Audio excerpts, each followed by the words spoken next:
Welcome to the Faith Unbuttoned podcast. This podcast is an extension of Never Alone Christian Center and has been specifically designed to make faith transparent and relevant to everyday life. What up? Pastor K here, and welcome to the Faith Unbuttoned podcast.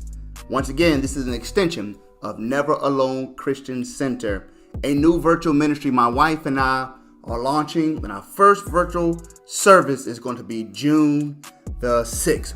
We are so excited that you are choosing to take part of the NAC experience and take part in what God has asked us to do. And I am thankful, we are thankful for all that you have done, all that you're doing, and that what you will continue to do, not only for Never Alone Christian Center, but also for the Faith Unbuttoned podcast.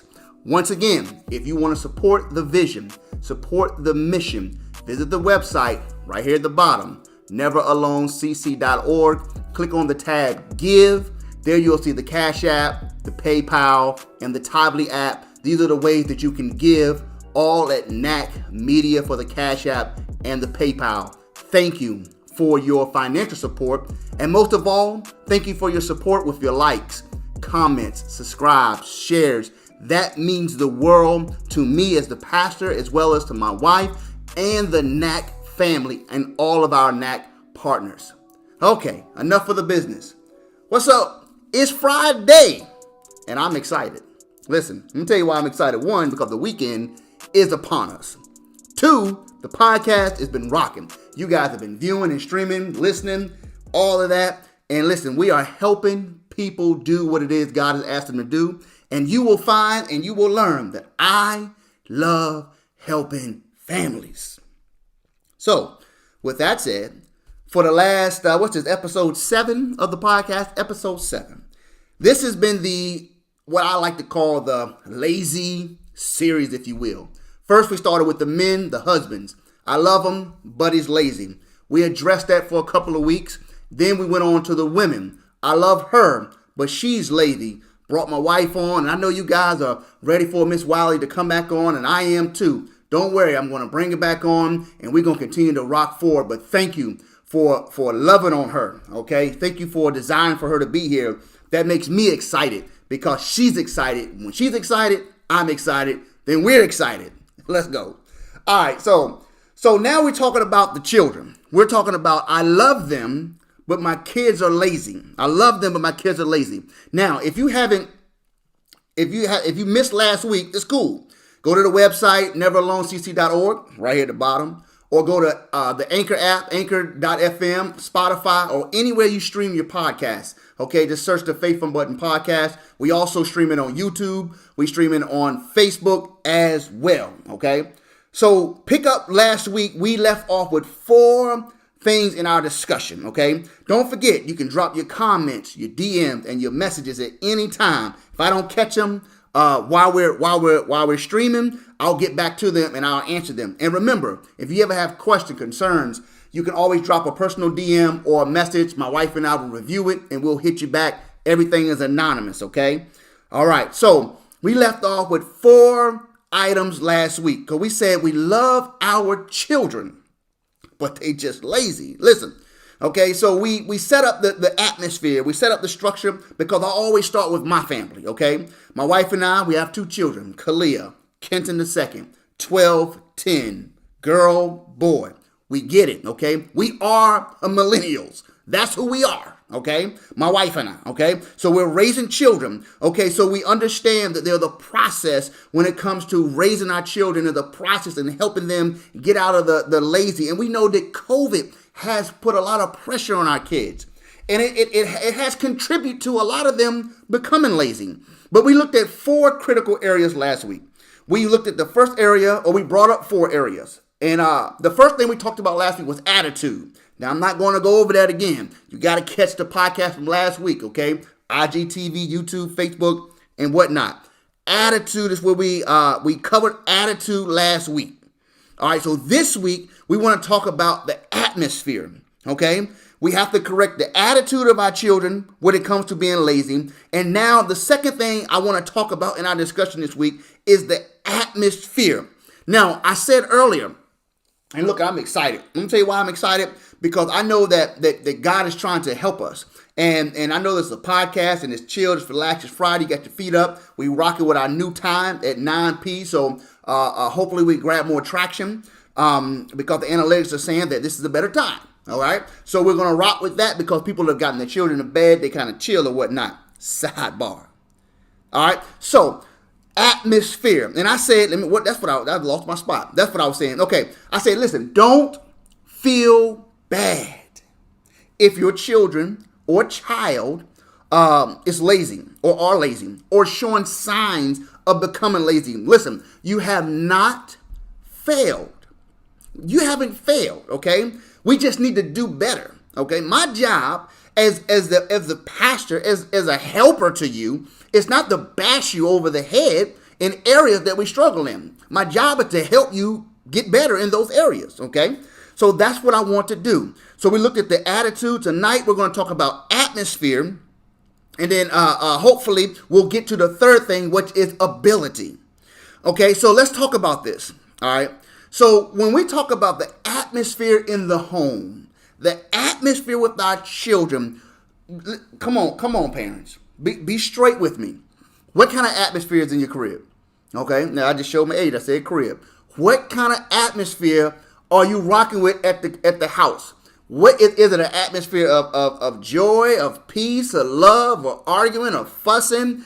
Are people drunk all the time? Are they high all the time? Or do they do whatever they want to do? Are they locked in their rooms? Are the doors off the hinges? What type of atmosphere has been created in the home? And I say created because it's up to us as parents. Be it if you're single, hats off to you. Do your thing. If you're married, outstanding. Okay, but at the end of the day, the atmosphere is created by you and I as the adults. So let's look at this. So when I talk about atmosphere, there are three areas we want to talk about. You have an atmosphere, one that is a receptive atmosphere. Is the atmosphere receptive? Okay, and then you have the second atmosphere, is the atmosphere non-receptive or unresponsive. Okay, responding here to a question here. Is it a receptive atmosphere or unreceptive atmosphere? Or the third thing, is it an atmosphere, as we have said in the previous podcast, is it the shrug shoulder atmosphere? Well, how was your day? Well, how's your home? I don't know. What do y'all do for fun at the house? I don't know. Y'all play games? I don't know. What y'all have for dinner? I don't know. That's the shrug shoulder atmosphere. That's the I don't know how I feel atmosphere. I don't know what's happening in the home. I don't know if mom and dad are going to be fussing. I don't know if the power is going to be on. I don't know if we're eating dinner. That's the shrug atmosphere. So when we talk about our children being lazy, we have to say and be honest. As we say, this is transparent, okay? What kind of atmosphere do you have? Okay. Are the kids instructed, or have they been taught and disciplined to make their beds in the morning? Now you can't expect the children to make their beds if they turn the corner and they see that your bed is not made. Well, I'm the adult. I do my thing. All right, well, do your thing. Do your thing. I'm trying to help you. You have to be the example before the children. Now, you could be like, well, I'm the adult. I pay the bills. If I don't want to make my bed, whatever. But your bed better be made. All right, well, fine. If that's the way you want to do it, cool. That's not my recommendation. That's my opinion that we should be the example. So is the atmosphere a receptive atmosphere? Do the children want to come home? Do the children enjoy being at home? Or are they always trying to find a way to escape from home? Maybe not leave home, but are they escaping home through their technology, through their computer, their phone, through the games, or reading? Are they always trying to close their door? Are they always trying to escape? How often do we hang in these areas that we have called family rooms? The family room is really not the family room. The family room in a lot of homes have become the room where mom and dad put their feet up and watch their shows. But it was designed to be the family room. But how much family time is there? What is the atmosphere like? Is it receptive? Okay. Kids want to know that the atmosphere is receptive. You gain more from them if the atmosphere is receptive. If the atmosphere is unreceptive, they don't want to be a part, they don't feel included, then they lean toward this idea of being lazy, or that they're stuck in their room, or they don't want to help out, or they don't want to be a part, because an atmosphere has been created where they feel separated from the family, or separated from their responsibilities, or separated from what you're trying to get them to do and discipline them to do. All right. So the atmosphere that we create helps the children shift from being lazy to not being lazy. It's all about an atmosphere. Okay. Now, in my experience, creating an atmosphere of activity determines how our children will respond. Now, again, that's my experience. In my experience, creating an atmosphere of activity determines how our children will respond. Excuse me. Now, listen, my wife and I, we invest. Okay. Now, when I say invest, it don't always mean money. Sometimes your greatest investment into your children is your time. Time can become the greatest investment in your children. Don't always think, well, we don't have no money. I can't take them. I can't do this. I can't put them in sports. I can't do this. There are a lot of activities out there that are free, but you have to give your time. If you don't have the money, give your time. We invest in bikes. We invest in sports, dance, swim, playing basketball outside, throwing the football around. Kalia might go on the deck and do some TikToks or whatever the case may be. But at the end of the day, we invest time into them, be it myself or my wife or us together. We invest that time. Why? Because we are trying to create an atmosphere of activity. So if they have an atmosphere of activity, they become responsive, or easily they be easily respond to not being lazy in the home, because they're used to an atmosphere of activity. They always see dad working. When I'm in the yard cutting the grass, planting the trees, or I'm an outside guy. When I'm playing ball, they always see me working. When I'm helping my wife with the kitchen or the floors or whatever. It's an atmosphere of activity. Okay, so they are used to seeing work being done. They always see work being done. So when we say, make your bed, put the dishes in the dishwasher, get off the couch, get off the game, they understand it's not foreign, because they see activity all the time in the home. Let's go outside and ride our bikes. Okay, well, dad's in the yard cutting the grass. I'm going to play ball. I'm gonna go outside and flip around in the yard. And literally, that's what they do. They'll flip around in the yard. Whatever it is, but they have an atmosphere that has been created of activity. So parents, rap with me. What is it that takes place in your home that involves activity? Do you do puzzles? You might not be a sports person. Do you put together models? Ken's big with Legos. Is it activity? Now listen, let me give you a side note here. Now our children, 12 and 11, or 12, what are they? 12 and 10. They have their phones. They have their electronics. They have their video games. Okay. Do they sit in front of them all day, all night? No. Why? Because we don't allow that. Okay. But at the end of the day, is that a part of the activity in their life? On some level it is. Okay, he's involved in his games. He's playing his game. Yeah. Is he actively doing something? Is he using his mind? Is he using his coordination? Yes. You may say, that's a cop-out. No, he's doing something. But that is not going to replace going outside and doing something else. That's not going to replace riding bikes, or that's not going to replace that. Her doing her TikTok, that's not going to replace that, because there are levels of activities. Okay? The only activity can't be phone in your hand in games or video games. That can't be the only activity. Okay? So that's my side note there. When it comes to an atmosphere, We have to do our part to create an atmosphere for our children. If we don't create an atmosphere activity for our children, how can we be upset with them when they are lazy? Okay? As I said last week, we could discipline them in not being lazy, but will that teach them?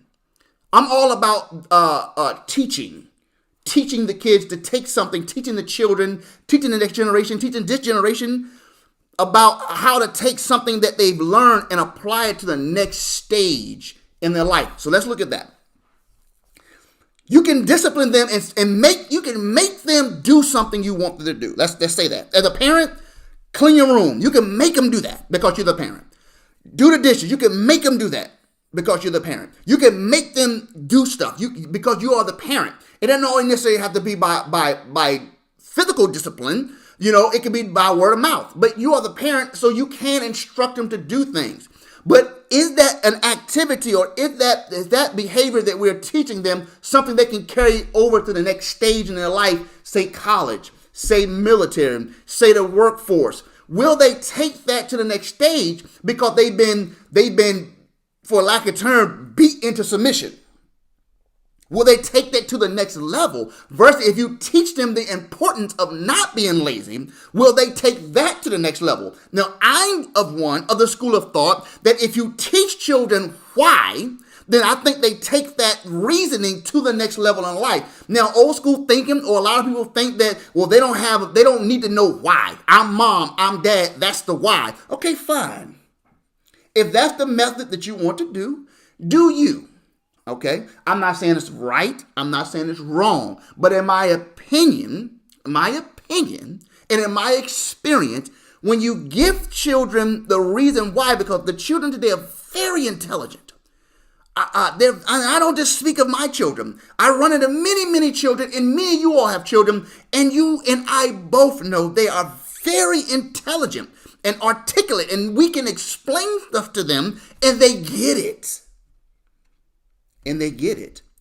So I believe if we teach them why it's important not to be lazy, why it's important to get up off the couch and get up off the video game and not be so focused on your game. Because in the next stage of life, be it college, military, the workforce, whatever path they take, they'll understand that I have to be on time for work because mom and dad taught me why I should be on time. Because it's about my character.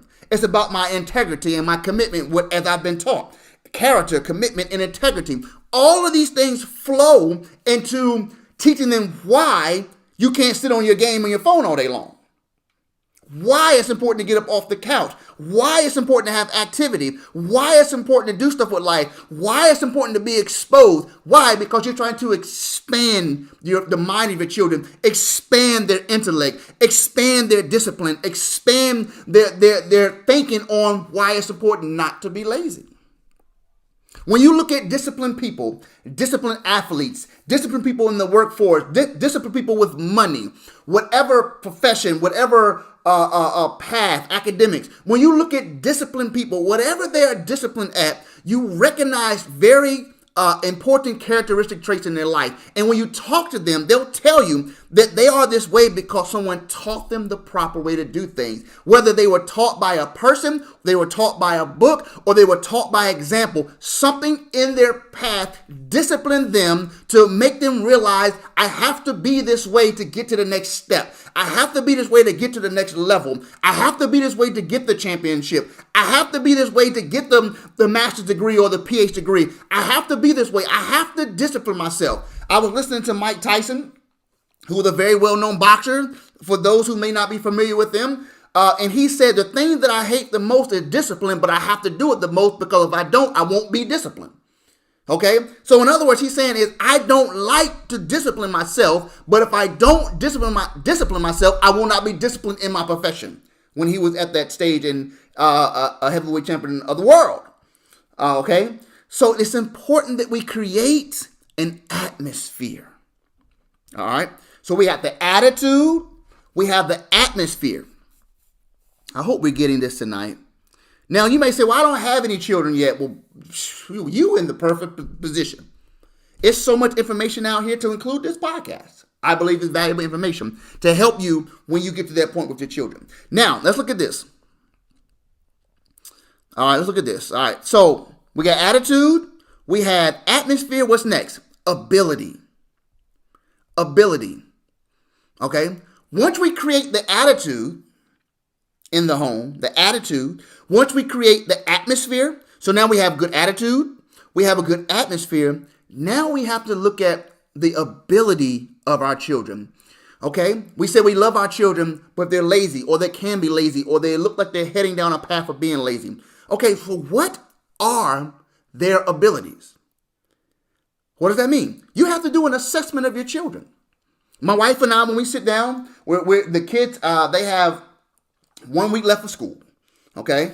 And we're planning out their summer. So we plan the summer out around their abilities. Okay, so what are your children's abilities? Do you know? If you don't feel bad. Don't feel bad, okay?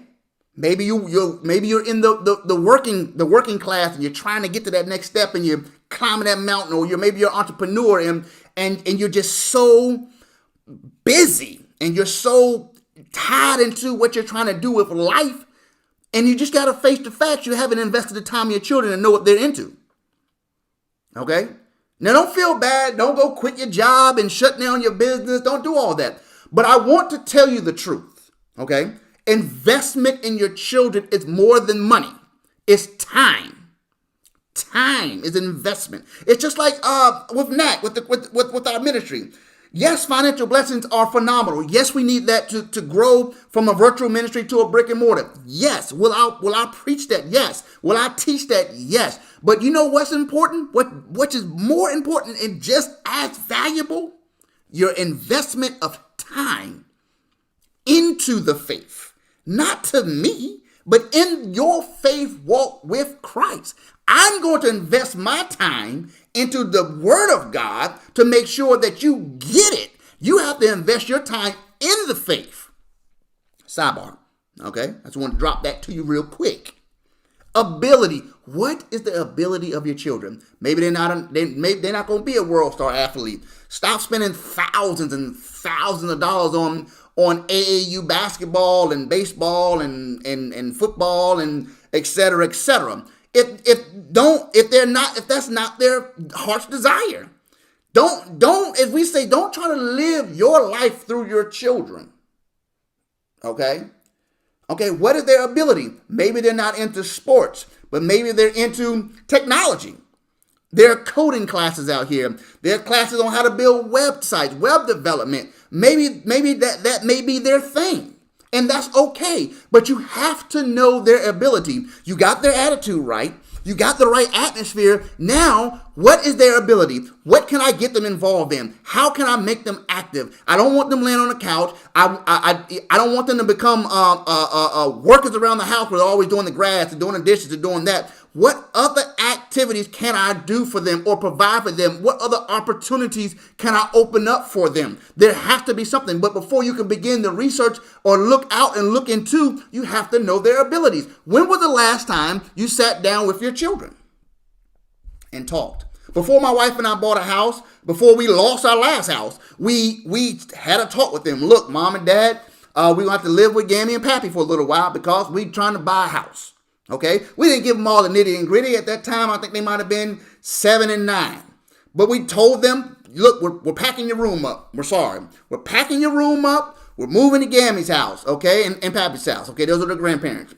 We're moving there. We're going to live there for a little while. And then when we left there, we moved into a townhouse. Oh, is this going to be our new house? No, we're renting here for a little while because we're trying to find a permanent home for us. Okay, so but you know what we did? We had a talk with them. So when we talk about atmosphere, attitude, and ability, you have to have a talk with your children. What are they into? My Kalia is a YouTuber. She goes in there, she makes arts and crafts, and she comes back with little origami stuff and beads and everything. Man, these kids are different. Listen, they are intelligent. They get on there and they find stuff. They research it out. They They figure out the game, they figure out this, and they figure out that. You know why? Because they have abilities. But if we don't know that, how do we tap into them? And we think they're being lazy. We think they're sitting up there on the phone, but maybe they're up there researching something. A lot of time, I think Clea just on her phone, who is our daughter. I think she's on her phone just doing a bunch of nonsense. No, but she's actually on YouTube watching somebody make something, and then she'll come downstairs and be like, "Hey, Dad, I want to bake some cookies." What? What do you mean? Well, I need this, and I'll be like, "Huh?" Then she'll hand me the phone. She'll be like, "This the video." She'll be like, she'll pull out ingredients. Next thing I know, I'm in the kitchen. My wife is in the kitchen. We baking. Listen to me. Abilities, attitude, atmosphere, ability. What is the attitude? What is the atmosphere? What are their abilities? Sit down with your children and talk to them. Talk to your children. They will tell you what they're into. They'll tell you what they're interested in. They'll tell you what they're good at. They'll tell you what they're great at. You know, you have to invest that time into them. We always say, as we have been teaching, we love them, but but they're lazy. Are they really lazy, or have we not done our part as parents and invested? All right, we got one more discussion point I want to look at, and we're going to look at that next week. That's going to be access. I want to give you a little more on the back end of ability, and then next week we're going to look at access. So we got attitude, atmosphere, ability, and then next week we're going to hit access. All right, listen, my final thought throughout this series has not changed. If we allow the behavior to continue to happen, things will never change. If we allow lazy behavior, be it with the husband, the wife, or the children, if we allow the behavior to continue to happen, things will never change.